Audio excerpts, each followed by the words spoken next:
Hey Oli, ich glaube, wir sind da. Hey, heute zusammen willkommen zum ersten Schweizer Fischer-Podcast. Fischfrug! Ja Mann, auch von meiner Seite her ein herzliches Willkommen. Hey, und die es ein bisschen hören, wir sind nicht in unserem stillen Kämmerchen. Genau, also wir haben ein bisschen eine andere Atmosphäre, aber wir sind heiß. Wir sind geil, live Mann. von der Schweizer Sportfischermesse im schönen Finnwaldboot. Hey, wunderbar. Im Finnwaldboot von BFE. Und danke vielmals BFE, dass wir hier Platz nehmen können. Und wir haben den ersten Gast hier. Ja, heute wird es ein bisschen Freestyle für alle. Ich glaube. Hey, absolut. Absolut. Es wird ganz eine spezielle Episode. Wir haben viele Gäste, wir sind, weil wir ja an der Messe sind. Der Nico ist wie bestens vorbereitet. Wie mega. immer. Ich habe das ganze OneDrive, OneNote vor mir. Der erste Gast hat noch gar nichts gesagt. Nein. Sag mal etwas. Etwas? Ja! Da ist der Ralf. Es ist der altbekannte, moderne Hippie, wie der Gesi sagt. Das ist ja so, das ist ja so. Genau. Nein, ja, ich bin der Ralf von der Fischermesse. Und ja, ich war noch nicht so oft dabei.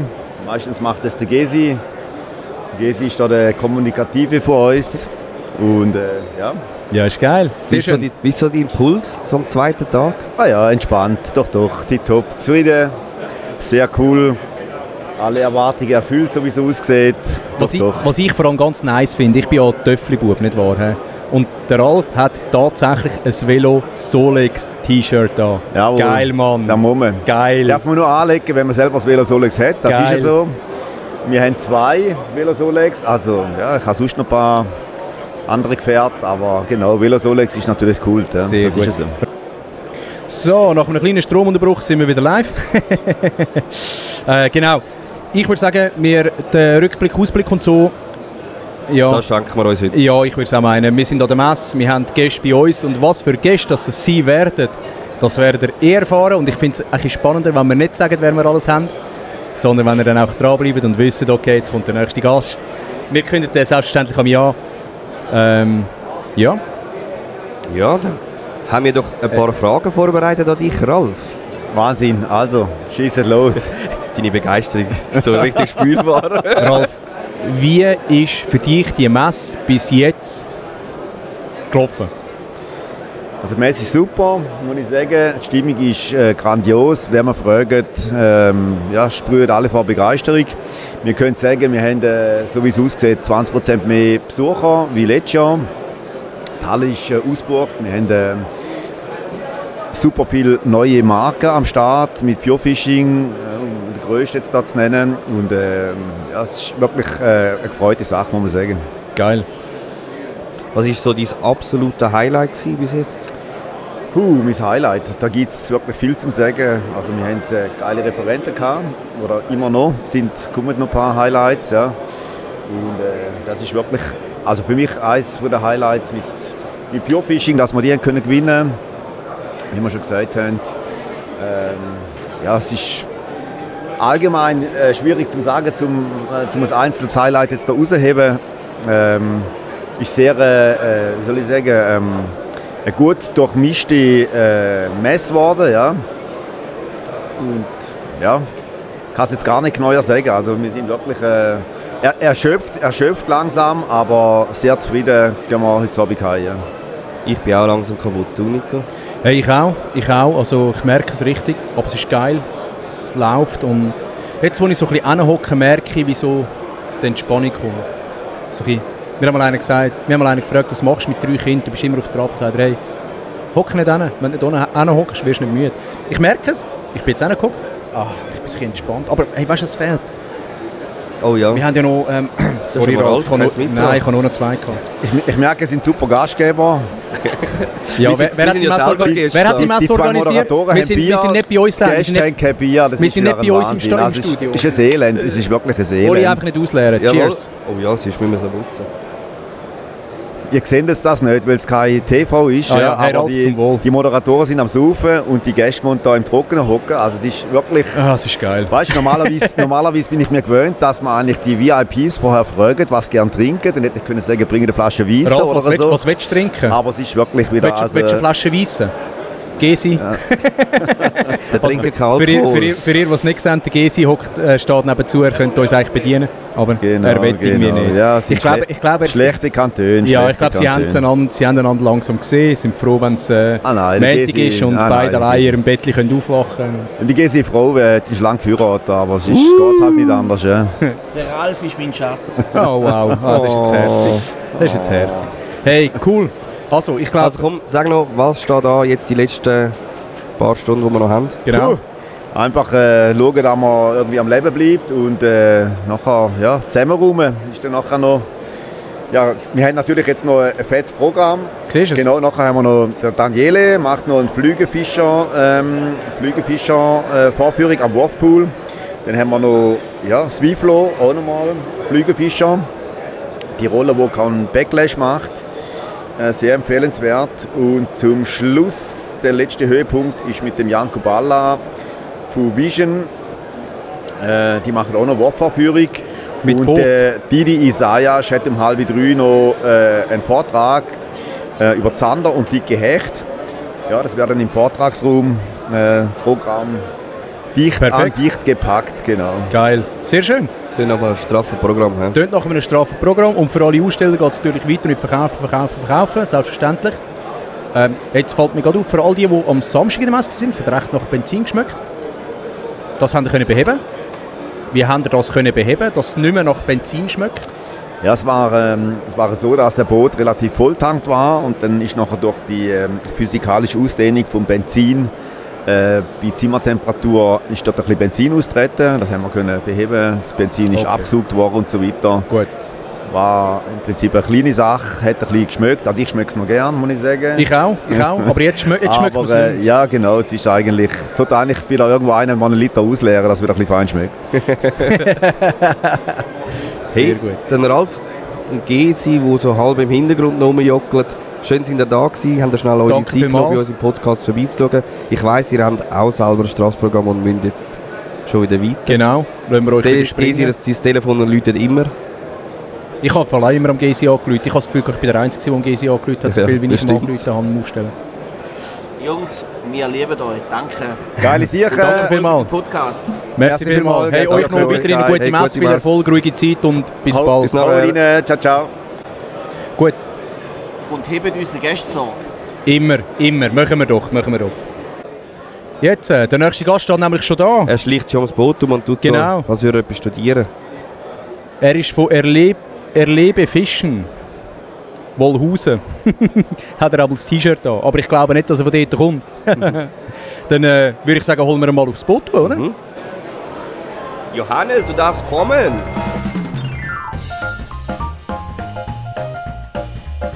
Hey, wir sind schon live auf Sendung, Johannes. Hey, schön bist du bei uns im Podcast. Mega Ja. cool, nimmst du Zeit. Danke vielmals. Danke für die Einladung, mein allererster Podcast und dann gleich in Fremdsprache. Bist du der erste Podcast, den du machst? Ja, der allererste, ja. Nice. Für das bist du aber irgendwie nicht nervös, denkt mir. Ja, schauen wir mal. Er ist so eine Prominenz, macht 100 YouTube-Videos für LMAB da. Ja, Da gut, kann das er nicht stimmt. nervös sein. Ja, ich muss das an dieser Stelle sagen, wir müssen noch Erleben Fischen Danke sagen, dass er der Johannes So, wir sind wieder live auf Sendung.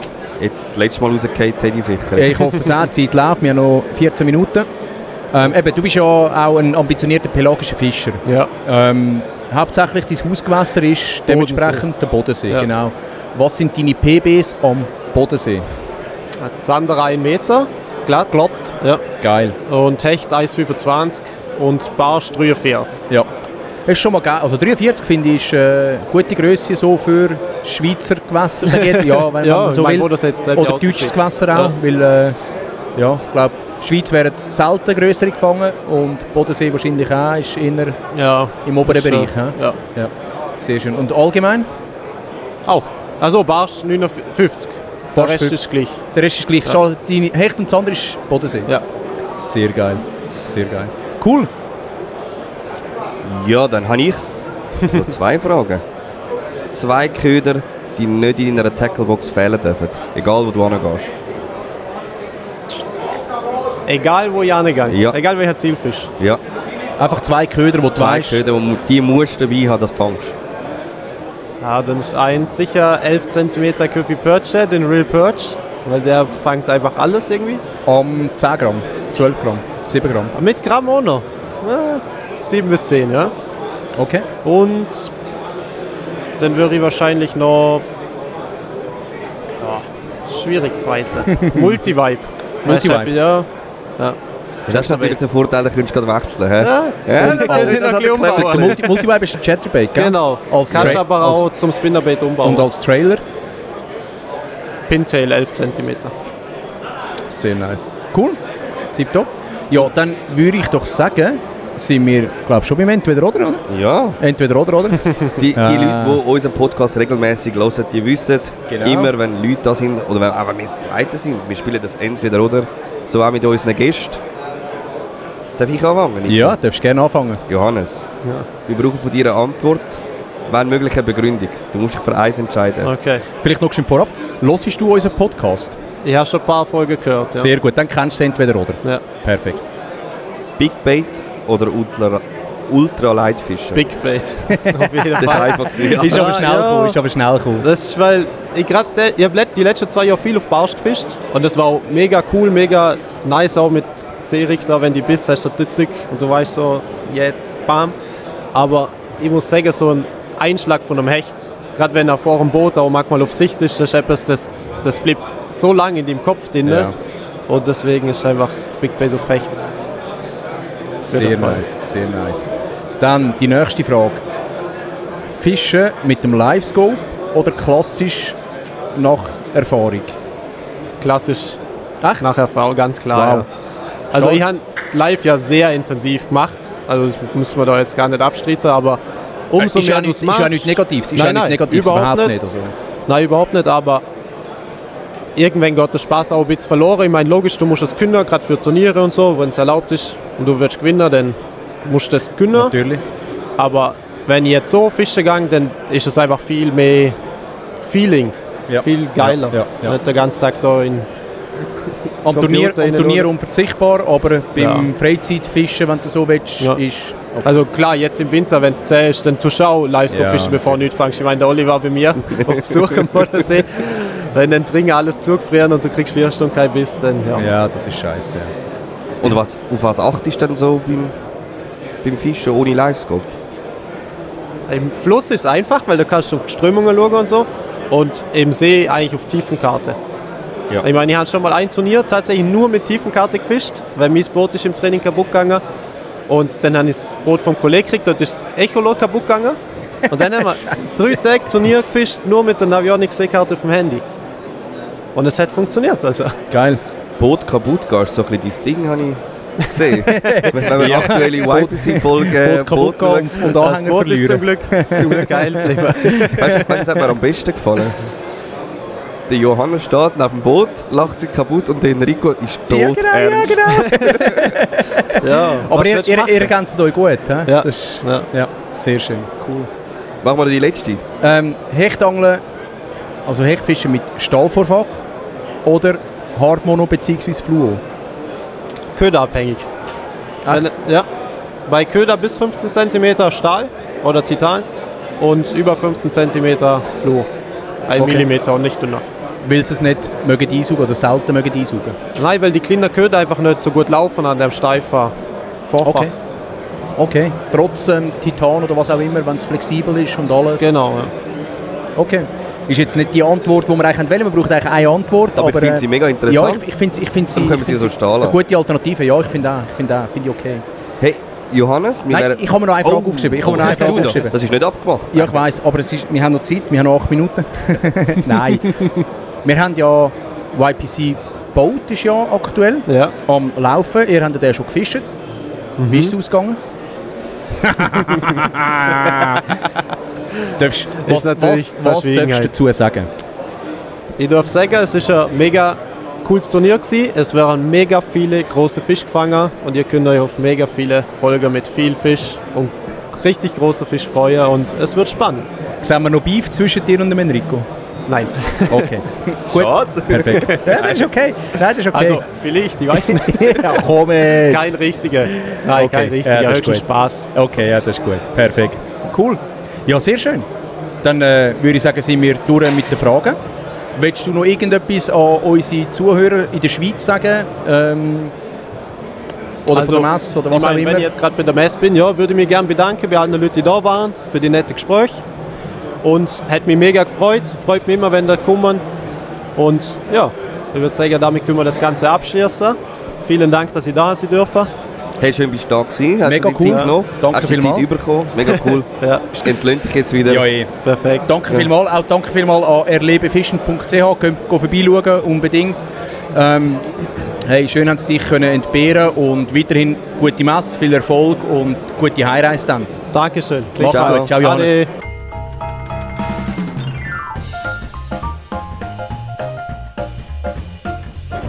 So, der Timer ist gestellt, wir sind live und wir haben wieder einen Gast. Wir sprechen Hochdeutsch. Und ich würde sagen, der Gast kann sich gleich mal kurz vorstellen oder kann mal sagen, wer er ist. Ja, ich bin der Toni Weise, komme vom Savage Gear Deutschland Team, mittlerweile auch in Mission für Abu und Berkeley.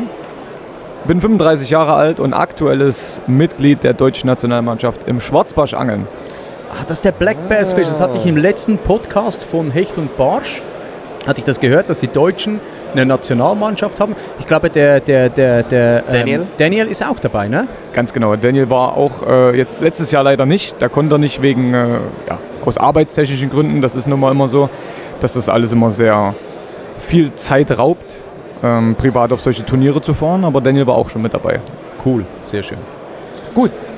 Toni, Ja. du bist das erste Mal in der Schweiz, an der Schweizer Sportfischermesse. Wie gefällt die Messe dir persönlich bis jetzt? Super, also ich kann wirklich nur positives Feedback geben. Ich muss sagen, ich bin sehr, sehr positiv überrascht über die Menschen, über die Angler, über die Freundlichkeit der Leute, sehr, sehr aufgeschlossen, sehr, sehr kommunikationsfreudig. Es steht jetzt schon fest, dass wir nächstes Jahr auf alle Fälle wieder hier sind. Oh Sehr wow. schön. Das hört man noch gerne. Ja. Gesi, hast du gehört? Sie kommen sicher wieder. Ja, Gesi ist eigentlich dran schuld, der hat mich schon gedrückt, dass wir auch wiederkommen und Ja, noch super. ein bisschen größer und noch ein bisschen mehr und das werden wir nächstes Jahr auch angreifen. Sehr nice, sehr nice, sehr nice. Toni, dein persönliches Highlight 2024? Mein persönliches Highlight 2024 war tatsächlich auch wieder mit dem Angeln natürlich verbunden. Das war die Weltmeisterschaft in Italien. Wir hatten dort eine sehr, sehr tolle Zeit am Bolsena mit dem deutschen Nationalteam sozusagen. Wir waren die erste Nation, die fast 3 Wochen vorher auf eigene Faust quasi am Gewässer war und frei trainiert hat. Wir hatten eine super Taktik, wir haben sehr, sehr, sehr, sehr, sehr, sehr gut trainiert, das ganze Team miteinander, was unfassbar viel Taktik ist. Am Ende es ist leider nicht so, wie es immer ist im Sport. Es ist nicht so gelaufen, wie man es geplant hat, das muss man ehrlich so sagen. Wir sind das Jahr davor Vize-Weltmeister geworden und die Mission 2024 war ganz einfach, Weltmeister zu werden. Wir kannten das Gewässer, wir hatten ein super starkes Team, wir waren super gut vorbereitet. Es gab dann kurz vorher ein paar Wetterveränderungen, auf die wir tatsächlich nicht vorbereitet waren. Wir haben dann nicht umstellen können, wie wir das eigentlich hätten machen müssen. Sind am Ende auch nur Fünfter, glaube ich, geworden. Das war für uns ein bisschen enttäuschend. Man muss immer dazu sagen, in Deutschland gibt es keine Schwarzbarsche. Und alles, was wir machen, ist alles über die Jahre selbst gelernt und im Urlaub. Und naja, aber wir waren zufrieden. Es war eine super, super tolle Zeit. Dieses Jahr fliegen wir nach Südafrika. Gut, wir sind wieder live nach dem x-ten Stromausfall. Aber nächstes Jahr Südafrika und dieses Jahr Südafrika. Ganz genau, 2025 Genau. Südafrika. Und das jetzt auf Daniel, der hat ja Heimvorteil. Ja, wir schauen mal, wie das aussieht. Sehr gut, super. Sag schnell, wer jetzt alles am Start vom Team? Vom Team sind gesetzt der Thomas Engert, der Marc Paczowski, der Lukas Ripplinger, meine Wenigkeit. Dann haben wir tatsächlich einen Deutschen, der mittlerweile auch, nicht mittlerweile, der lebt schon immer in Südafrika. Das ist der Anton Vogt und sein Partner, der YPC-Bootgewinner Sebastian Binnapfel. Ah, cool, sehr schön. Also Super. YPC-Boot 2023. Ja, sehr gut. Super, cool. Was ist dein Highlight von der Messe 2025 jetzt heute, also gestern und heute von hier? Was ist dein persönliches Highlight? Also mein persönliches Highlight, muss ich sagen, war von Anfang an das, was ich vorhin auch schon gesagt habe, dass die Menschen so aufgeschlossen sind, dass wir so viel positives Feedback bekommen haben. Tatsächlich fand ich heute und gestern sehr, sehr geil. Ich durfte 2 Vorträge geben und über das Schwarzbarschangeln, beziehungsweise Bass für Beginner hieß das. Und die Fragen der Leute, das Interesse überhaupt auch in diesen Sport, was ja Bassangeln ist nun mal eine Nische. Und es machen auch nicht so viele, noch nicht. Aber wir haben deutlich das Gefühl, dass gerade in unserem ganzen Raum das immer mehr und immer mehr wird. Und das ist immer schön zu sehen, wenn die Leute kommen, Fragen stellen. Die sind begeistert, die wollen immer mehr wissen, die brennen dafür. Das gibt mir sehr, sehr viel tatsächlich. Sehr schön. Cool. Was dürfen unsere Zuhörende von Berkeley, Abu, Savage Gear an Neuheiten 2025 erwarten? Wir haben tatsächlich jetzt dieses Jahr wieder viele Neuheiten auch aus den USA mit nach Europa gebracht, weil die Möglichkeit in den letzten Jahren immer bestand, dass wenn ein guter neuer Köder, der ursprünglich für das Schwarzbarschangeln entwickelt wurde, dass der ein bisschen abgeändert wird und dann perfekt auch für Hecht, Barsch, Zander verwendet werden kann. Dieses Jahr ist es so, dass es den Berkeley Nessie neu gibt. Ist der erste Swimbait, der vollkommen aus Gummi besteht. Das heißt, wir haben einen zweiteiligen Swimbait, wo das Material so gesehen schwimmend ist und du kannst den wirklich ultra langsam auf der Stelle führen. Du kannst den sehr, sehr schnell angeln, wenn du das möchtest, wenn du Tempo brauchst. Quasi sehr, sehr vielseitig einsetzbar. Und wir hatten recht viele mit. Heute gegen 13 Uhr waren dann alle ausverkauft. Und es ist natürlich super für den Händler, es ist auch super für alle, die eine bekommen haben, aber es tut dann auch ein bisschen weh, dass man manchen sagen muss, ihr müsst noch ein bisschen warten, bis wieder ein Schwung nach Europa kommt. Ja? Aber es kommen welche. Du gehst ans Wasser, gehst angeln und du darfst aber bloß 2 Köder mitnehmen. Welche 2 Köder wären das? Wenn ich jetzt aktuell angeln gehen würde? Spielt keine Rolle. Ob du jetzt oder im Sommer oder im Herbst oder Frühjahr, spielt keine Rolle. 2 Köder, die dich das ganze Jahr begleiten, auf die du nicht verzichten kannst. Das ist einmal ein Savage Gear Scheingleiter in 18 cm. Mit dem fange ich gefühlt alle meine Hechte. Jede Jahreszeit ist einfach auch ein zweiteiliger Swimbait. Welche Farbe? Die Farbe nennt sich tatsächlich Roach, also wirklich eine ganz einfache Standardfarbe. Natürliche Farbe. Ja. Natürliche Farbe geht immer, egal ob es trüb, klar ist völlig wurscht. Ne? Wichtig ist, wo du den angelst und wie du den angelst. Und wenn du das ein bisschen raus hast, dass der schön gleichmäßig läuft, ist es für mich egal wo eine absolute Waffe. Und der zweite Köder wäre eine Made. Tatsächlich. Echt? Ja, ich gehe ein Naturköder? Ein Naturköder wäre eine Made, weil ich gehe auch nicht nur Raubfisch angeln, ich gehe auch sehr, sehr gern Friedfisch angeln mit Kopf- und Matchroute und da ist einfach die Made, hat mich über Jahrzehnte begleitet, seit 30 Jahren angle ich mit Maden und wenn ich irgendwo hinkomme und denke, wenn es vielleicht jetzt nicht der Raubfisch wird, dann fängt man ein paar Rotaugen oder eine Brasse oder irgendwas anderes. Gut, wir sind wieder live. Wir waren bei den Angler-Dudes. Genau. Wann kommt die nächste Folge? Ja, also schön, dass er das fragt. Das ehrt uns sehr, weil wir haben uns vor ein paar Jahren ein kleines Projekt aufgebundelt und haben gesagt, wir möchten die Jungs werden, die das Schwarzbarschangeln an jeden näher führen. Und die Videos, die wir bringen, versuchen mit relativ hoher Qualität auch abzufilmen, was natürlich dementsprechend auch immer irgendwo eine Investition ist, klar. Und auch wenn wir diese riesen Followerzahlen bis dato nicht erreicht haben, haben wir eine super, super Fanbase und deswegen nochmal schön, dass ihr das auch ansprecht. Wir werden dieses Jahr wieder Videos bringen. Wir wissen noch nicht genau wann und wie. Lukas und ich haben 1, 2 Reisen auch wieder vor. Wir werden was auf Bass machen. Wir werden aber auch im Dezember nach Brasilien fliegen und quasi die Bassangelei auf die Peacock-Angelei übertragen oder wir versuchen Spannend. Und das wird auch, glaube ich, eine sehr, sehr lustige und interessante Reise, wenn es mal ganz woanders hingeht. Also Lukas hat mir Videos gezeigt, ganz krasse Angelei dort. Ja. Auf Peacock. Der war dort und jetzt haben wir diese große Ehre, an ein Stück zu bekommen, was viele Jahre ein Naturreservoir jetzt war. Ja. Und keine Lizenzen gab und seit diesem Jahr gibt es Lizenzen und wir haben das ganz große Glück mit einer Travel-to-Fish-Organisation sozusagen, dem Anbieter dorthin zu fahren. Der Marc kommt auch mit. Also wir sind auf Deutsch gesagt eine richtige Chaotentruppe. Wie viele Autogramme und Fotos durftest du diese Messe hier dalassen? Also das ist eine gute Frage. Es waren nicht so viele. Ich bin da aber auch sehr froh drüber, um das gleich von abzusagen. Ich bin nicht so der Riesenfan, der eigentlich so, ich sag mal, im Vordergrund steht. Oder ich sehe mich auch nicht als jemand, der irgendwie was besser kann als jemand anders. Es waren, ich würde mal so sagen, also Autogramm war es keins. aber es waren, ich würde jetzt mal sagen, 10, 15 Fotos, was so Leute mal gemacht haben, die einen doch mal irgendwo gesehen haben. Und das war mir schon zu viel. Aber ich mache es trotzdem immer wieder gern, wenn es jemand haben möchte. Und du kommst auch nächstes Jahr wieder gerne an die Messe, ne? Hast du So ja sieht's gesagt. aus. Also Das von dem her, steht fest. es ist Das nicht steht so, fest. dass es dich abschreckt. Nein, absolut nicht. Also im Gegenteil, ich komme sehr, sehr, sehr, sehr gern wieder. Zum Schluss machen wir doch ein Foto zusammen. Ich würde auch mal, aber zuerst machen wir noch das Schlussplädoyer von Toni.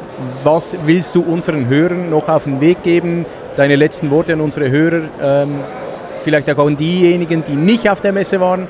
Was haben Sie verpasst? Natürlich auch an diejenigen, die hier waren. Das wäre genau das gewesen, was ich gesagt hätte. Ich würde mich riesig freuen, wenn ich eure Hörerschaft nächstes Jahr persönlich vielleicht kennenlernen könnte. Ich werde nächstes Jahr auch wieder 1 oder 2 Vorträge geben, was sich wahrscheinlich auch wieder Richtung Bass, also Schwarzbarschangeln, richten wird.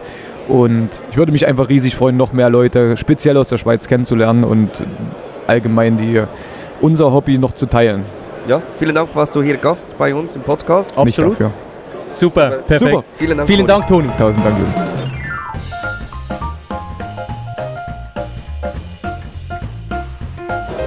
Dann würde ich sagen, sind wir bereits schon live mit dem nächsten Gast. Geht Schlag auf Schlag bei uns. Ja, heute geht es Schlag auf Schlag. Heute ist Schlag auf Schlag, absolut. Wir haben einen speziellen Gast bei uns, der war bereits schon mal in der Schweiz. Er war, du weißt, wohin aus er war mit dem Aschi angeln. War das auch, das war Thema bei uns im Podcast? Das war Thema bei uns im Podcast. Das hat sich bis nach Deutschland umgesprochen. Wirklich? Ja. Er hatte Sonnencreme an den Händen. Im Fachjargon nennt man ihn den Sonnencreme-Basti. Nee, Spaß beiseite. Aber schön, hast du Zeit. Hey, absolut, vielen Schön, Dank. dass ich hier sein darf. Warst du schon mal in einem Podcast? Im Podcast war ich schon mal, tatsächlich, aber noch nicht in der Schweiz. Super, das hört man gerne. Aber für die Zuhörenden, die nicht wissen, von welchem Video wir sprechen, stell dich doch bitte schnell vor. Ja, mein Name ist Basti Bischoff. Ich arbeite bei Nace im Bereich Sales und Vertrieb.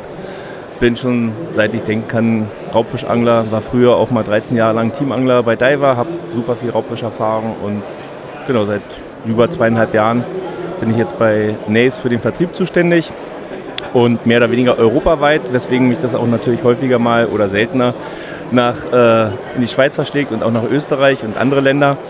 Und ja, letztes Jahr war ich unter anderem mal eine Woche lang hier in der Schweiz unterwegs, auf Kundenbesuch, habe es mir natürlich nicht nehmen lassen, dann auch das Wochenende hier auch mal auf dem Wasser zu verbringen und war mit Aschi eine Runde angeln. Auf dem wunderschönen Zürichsee, wohlverstanden? Sehr schön, also das ist wirklich, wirklich super schönes Gewässer, schöne Fische da drin und ja, war ein super Erlebnis, was wir da hatten. Hat auch für jede Menge Klicks gesorgt und haufenweise tränenden Augen. Ja, im Nachhinein, es war eine super witzige Angelegenheit. Absolut. Ja. Also ist überhaupt nicht negativ zu werten, also bitte, ne? Verstehe mich nicht falsch. Ne? Sonst hätte ich es ja gar nicht erst online gestellt. Also das war halt eine so lustige Aktion. Dass dabei noch die Kamera lief, war natürlich umso besser. Ne? Ja, genau, Ich so immer sage, Content ist King. Content ist King und vor allem ungehofft kommt oft, na, wenn man so schön sagt. Aber das Bad war ja schön im Zürichsee, oder? Ja, an dem Tag, das war genau das Wochenende, wo hier die Street Parade war. Ah, ja? Das waren, weiß nicht, 30, 35 Grad, das war brüllend heiß.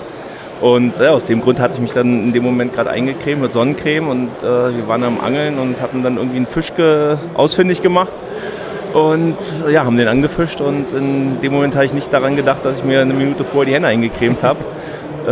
Das Schlimme ist eigentlich daran, dass der Fisch, den wir gefangen haben, der tatsächlich, also ich bin ja dann der Route hinterhergesprungen, habe die Route dann im Wasser noch greifen können, habe Aschi die Route gegeben und lustigerweise war der Fisch noch dran. Wir haben den Fisch auch gelandet, bloß der Witz daran, es war eigentlich nur ein ganz kleiner Fisch, dass der mir überhaupt die Route aus der Hand gerissen hat, war... Das ist eigentlich schon der Witz an sich so. Wäre eigentlich ein guter Werbespot für die Sonnencreme. Absolut.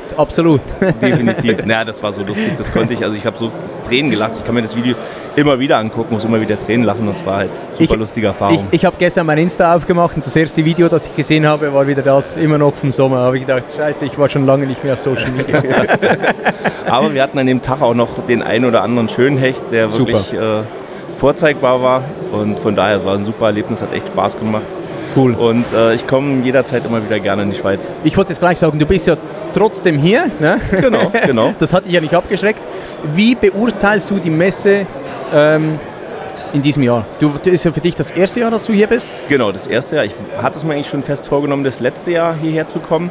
Aber da ist natürlich leider Gottes was ganz Wichtiges dazwischen gekommen, weswegen ich letztes Jahr nicht daran teilnehmen konnte.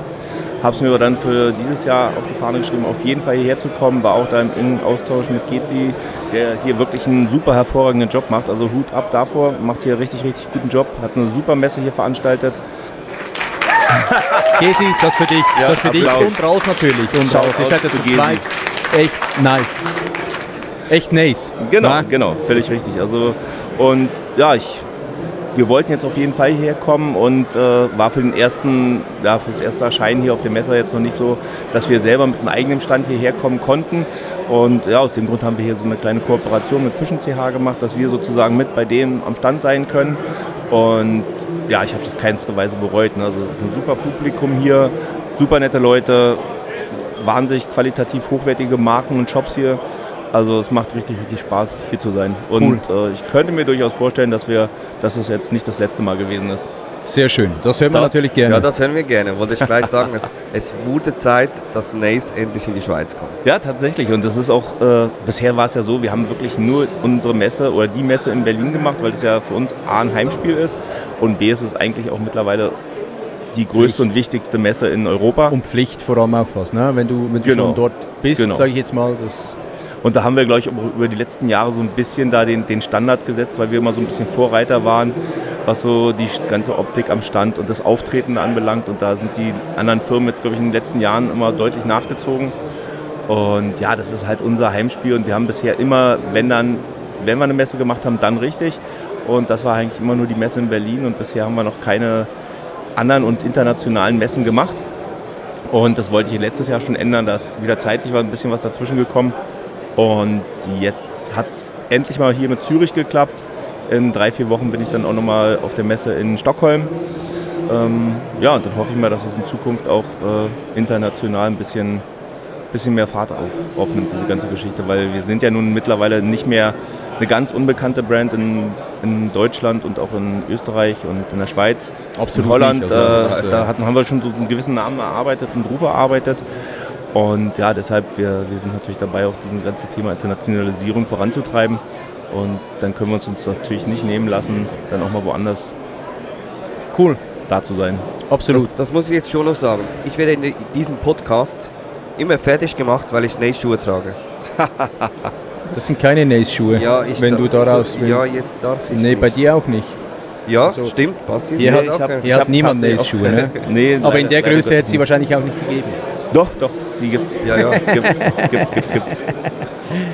Basti, dein Highlight 2024. 2024. Oh. Anglerisch? Darf oder? Anglerisch sein, darf auch etwas Das Persönliches kann alles sein. Einfach dein persönliches Highlight 2024. Was war das Ding, das dein Jahr perfekt gemacht hat?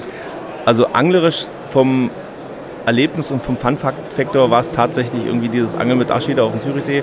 So rückblickend, das ist das, was also zumindest einem mit am längsten im Gedächtnis bleibt, weil das war halt so One-in-a-Million-Ding. So, das passiert halt nicht jeden Tag, dass einem das passiert, B, dass man dann auch noch irgendwie hinterher springt und C, dass man dann die Rute und die Fische noch fängt. Das ist eigentlich total skurril und von daher war das tatsächlich anglerisch schon so ein bisschen, also ich habe andere schöne Fische gefangen und auch bessere Fische, keine Frage.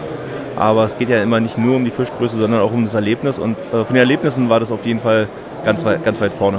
Cool, sehr schön, nice. Finde ich cool, finde ich echt nice. Was ist das Highlight von der Messe hier für dich? Das ist schwierig. Natürlich der Nähstand, ganz klar. Natürlich, selbstverständlich. Als allererstes. Nein, im Großen und Ganzen muss ich sagen, das ist eine echt gelungene Messe. Das ist jetzt von der Größe her nicht vergleichbar mit Berlin.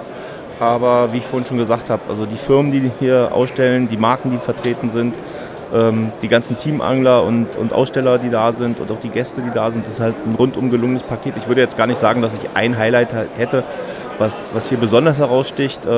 Ich bin froh, dass wir mit Nace hier tatsächlich das erste Mal so vertreten sind und, glaube ich, auch einen ganz guten Job gemacht haben. Zumindest war auch das Feedback von den Kunden extrem positiv und das macht natürlich immer Spaß, wenn man mit den Kunden sozusagen spricht und sozusagen ein bisschen, ja, auch nahbar ist, für die Kunden greifbar ist. Natürlich waren viele Leute da, die haben gesagt, ist das denn auch da?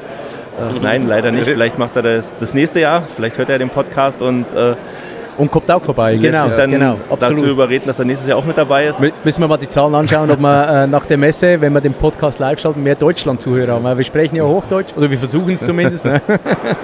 Genau. Nee, aber ja, also wie gesagt, also das Highlight an sich war die Messe an sich. Also hat wirklich viel Spaß gemacht und ja, macht es jederzeit gerne wieder. Super, sehr cool, sehr cool. Basti, was dürfen unseren Zuhörern für Neuheiten von Naze in 2025 erwarten? Oh, da gibt es so einiges zu nennen. Also ich will jetzt, Und was du nicht sagen dürftest, aber trotzdem sagst, das ist wichtig. Genau. Wann kommt der nächste Drop? Der nächste Drop, Klamottendrop, das wird tatsächlich noch ein bisschen dauern. Wir haben zwischendurch eine Sache, die wir nochmal, denke ich, releasen werden in nächster Zeit. Das wird nicht allzu lange dauern, aber dazu werdet ihr sicher dann mehr auf Social Media erfahren. Mit neuen Ködern wird es wahrscheinlich noch bis Anfang der neuen Saison dauern. Ich denke mal, dass wir da im April oder Mai wahrscheinlich als erstes mit dem Looper kommen. Das ist unser Lipless Crankbait. Den wird es dann in 2 verschiedenen Größen geben, 55 und 75 mm. Den wird es dann einmal in einer Silent und in einer rasselnden Version, Rattling-Version geben und in 6 verschiedenen Farben. Das wird, glaube ich, unser erstes Produkt, was wir dieses Jahr dann oder jetzt bevorstehend releasen werden. Und dann sind aber noch mehrere Sachen in der Pipeline. Also ich schätze mal, dass wir wahrscheinlich dieses Jahr zwischen 10 bis 15 neue Produkte launchen werden. Da sind auch einige Produkte bei, die bereits bestehen, wo wir Änderungen vornehmen werden, wo es dann sozusagen ein Update geben wird. Und ja, da wird es sicherlich die eine oder andere Neuheit noch geben. Also man sieht ja immer schon so ein bisschen auf Social Media, auf Instagram und sowas, da spoilern wir ja schon ein bisschen, machen ein bisschen Marketing. Da hat sicherlich der eine oder andere auch schon in Videos gesehen vom Swimbait, da wurde ich heute auch schon ein paar Mal drauf angesprochen. Es ist auch nett zu sehen, wie die Leute dann fragen so, wann kommt denn der Swimbait endlich oder wann kommt das, wann kommt jenes. Genau, da gibt es mehrere Projekte, an denen wir arbeiten. Unter anderem wird sicherlich auch nochmal eine überarbeitete Version von unserem Erfolgsköder, dem Maze Runner, geben. Und auch bei ein paar anderen Produkten arbeiten wir ein Update. Und ja, es wird auch noch einen Popper dieses Jahr im Sommer geben. Das ist der Top Gun. Und ja, ein paar andere Sachen wird es dann auch nochmal geben. Also cool. Das also sind beispielsweise schon mal auch noch, was ich vorhin auch noch als Muster mit dabei hatte, was mir gerade noch so einfällt, ist noch wo viele Leute drauf noch warten, weil wir hatten jetzt den großen Release mit unseren Big Baits, den Twin und Ghost, der sich extrem gut verkauft hat. Und wir haben jetzt dazu, also als Pendant dazu quasi auch noch einen Chat, das ist der Hunter. Den wird es in 2 Größen geben und ich denke, der wird wahrscheinlich dann zur Hechtzeit im September irgendwann kommen. Okay, sind Also schon für mal alle- spannende News, ne? Für alle Nace-Fans, legt mal schon ein bisschen Geld auf die Seite. Absolut, absolut. Ihr könnt da groß shoppen gehen. Cool. Basti, wenn du angeln gehst, hast du ja nicht nur eine Tacklebox dabei, sondern wie wir alle wahrscheinlich immer mehrere. Wenn du jedoch bloß 2 Köder aussuchen könntest, welche wären das? Gibt es da einen Zielfisch oder egal was? Raubfisch. Raubfisch. Boah. Also, einfach 2 Köder, nee, es müssen nicht mal Raubfische sein. Es ist einfach so, es geht darum, welche 2 Köder würdest du, deine Hütte würde brennen, das Einzige, was du noch retten könntest, wären 2 Köder. Welche wären das? Oh, das ist eine echt schwierige Frage.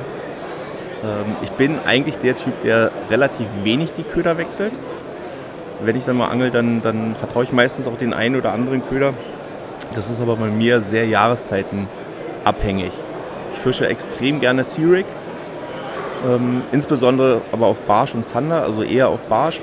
Und da würde ich schon den Raven, das ist unser Curly Tail, so als absoluten Favoriten herauspicken. Aber auch die Hardbaits, gerade der Mad Max oder sowas, ist halt ein wahnsinnig vielseitiger Köder, den man sowohl zum Barsch, Zander und auch zum Hechtangeln nehmen kann. Also wenn es darum geht, möglichst vielseitig einen Köder zu verwenden, müsste ich eigentlich wahrscheinlich sagen, den Mad Max, weil der wahnsinnig vielseitig einsetzbar ist, je nach Größe, für alle Zielfische. Und dann wahrscheinlich auch einen klassischen Gummifisch, entweder den Venom oder den Predator, weil du damit einfach den meisten Sachen abdecken kannst. Aber so, wenn es dann um einzelne Methoden geht, beim Sea Rig ist es der Raven, Ja, aber klar, ansonsten klar. Mad Max und Venom. So, Und Venom. Punkt. Okay, cool. Sehr schön. Ja. Basti, wenn wir Gäste haben, spielen wir das Spiel entweder oder. Oh, weia. Ich denke, das ist dir ein Begriff. Und ich fange gleich an. Wir haben 3 Fragen. Big Bait oder Ultralight? Ich habe leider kein Zirpgeräusch hier, sonst hätte ich das jetzt eingespielt. Das wäre was. Wow. Big Bait oder Ultralight? Big Bait. Warum? Weil Ultralight ich gar nicht so wahnsinnig viel fische. Also selbst wenn ich Sea-Rig fische, sind das halt meistens die größeren Varianten mit 5 und 6 Inch. Da fische ich gar nicht so diese 2,5, 3 Inch Köder oder sowas, die fische ich eher selten. So, ich fische gerne die Finesse-Geschichten, wie gesagt, insbesondere Sea-Rig, aber da gar nicht mal so kleine Köder. Und wenn ich dann wählen müsste zwischen wirklich Ultralight, wo ich dann wirklich ganz kleine Schätze oder ganz kleine Finesse-Köder ansiedeln würde, dann würde ich eher zum Big Bait Angeln tendieren. Aber ich bin eigentlich da auch mittlerweile so, ich gehe häufig den Mittelweg einfach. Ja, okay. Entweder mit Livescope oder klassisch nach Erfahrung. Und das ist eine sehr, sehr interessante Frage. Auf jeden Fall klassisch nach Erfahrung, weil ich muss mich jetzt mal outen, ich habe tatsächlich bei mir auf dem Boot habe ich noch gar keinen Livescope. Gut, das ist ja bei Nace so, ich sage jetzt mal normal, dass die Leute keinen Livescope haben, ne? Außer der, wie hieß der dann der bei Sander Pro geangelt hat. Jetzt, ich kenne den Namen nicht mehr, der Holländer. Daniel Weyers? Ja, genau. Der hat ja, glaube ich, einen Livescope. Ja, aber ansonsten ist, ich glaube, Daniel ist nicht der klassische Livescope-Angler. Genau, also genau. Bei Nace ist es tatsächlich ein bisschen die Ausnahme, würde ich fast sagen. Absolut, wir angeln absolut. sehr viel klassisch. Vielleicht jetzt mit Ausnahme, wir haben jetzt so den einen oder anderen neuen Teamer mit im Boot. Wer? Zum Beispiel Freddy und Christoph. Die haben, glaube ich, schon sehr, sehr große Expertise, wenn es jetzt um Livescope-Angeln geht. Wie gesagt, ich habe es bei mir nicht auf dem Boot. Ich mache das aber ab und zu mal ganz gerne. Und ich würde es mir tatsächlich sogar überlegen, mir das zuzulegen, weil es halt nicht nur zum Live-Angeln wirklich einen riesen Vorteil bietet, sondern einfach auch, wenn du jetzt bestimmte Spots anfährst, du fährst an eine Kante ran, du musst jetzt nicht rüberfahren über die Kanten, um zu gucken, wo beginnt die, wo hört die auf, wo steht Fisch. Oder wenn du jetzt bestimmte Strukturen hast, sag ich mal, einen Steg, eine Hafenanlage oder sonstiges, da kannst du natürlich mit einem Livescope mal ganz schnell irgendwie runterlinsen und gucken, ob sich das überhaupt lohnt, da zu angeln. Und du lernst natürlich auch beim Angeln relativ viel über die Fische. Das fand ich besonders interessant, gerade wenn man mal irgendwie jetzt Fische anwirft oder sowas, wie reagieren die, laufen die lange hinterher, wann packen die zu, wann drehen die ab, hat man den Köder zu viel bewegt. Also man lernt wahnsinnig viel mit dem Livescope-Angeln, aber ich sehe es durchaus sehr, sehr kritisch, weil es natürlich jetzt viele Angler gibt, von denen hat man vor 2-3 Jahren noch nie was gehört, die haben noch gar nicht so viel Angelerfahrung und dann kommen auf einmal nur ohne Ende große Fische, alle bei Nacht. Und mit der neuen Technik, bei dem Stand, wo wir jetzt sind, ist dieses Livescope-Angeln meiner Meinung nach auch gar nicht mehr so schwierig. Also wenn es jetzt noch die alte Technik war mit 2D, da Hut ab davor, da musst du erstmal dein Boot so navigieren können und das Echolot so interpretieren können, dass du weißt, steht der Fisch vor oder hinter dir, ist es eventuell ein Hecht oder ein Zander. Mittlerweile kannst du es auf dem Livescope, wenn es gut eingestellt ist, ja auf dem Bild schon erkennen, was das für ein Fisch ist. Oder meinetwegen auch, wie groß der ist. Und also ich finde es spannend. Es wäre für mich auf gar keinen Fall eine Methode, mit der ich die ganze Zeit angeln wollen würde. Aber wie gesagt, ich überlege mir sowas auch mal zuzulegen, wenn das Portemonnaie das zulässt und weil es einfach spannend ist und das Livescope bietet halt Möglichkeiten, ohne dass du jetzt nur live angeln musst. Das ist die spannende Geschichte dabei. Ist so, ja. Cool. Letzte Entweder-oder-Frage. Beim Hechtangeln mit Stahl oder Hartmono, sprich Fluorcarbon? Ich fische meistens Titan. Ehrlicherweise. Ja. Also Stahl dann in jedem Fall. Ja. Aber das hat sich auch schon mal gewechselt. So, aber aktuell fische ich relativ viel Stahl. Okay. Gut, dann hast du keine Frage mehr? Nein, ich habe keine Frage mehr. Dann kommen meine 2 obligaten Fragen noch. Okay. Was kannst du uns zum YPC verraten? YPC? Was ist das?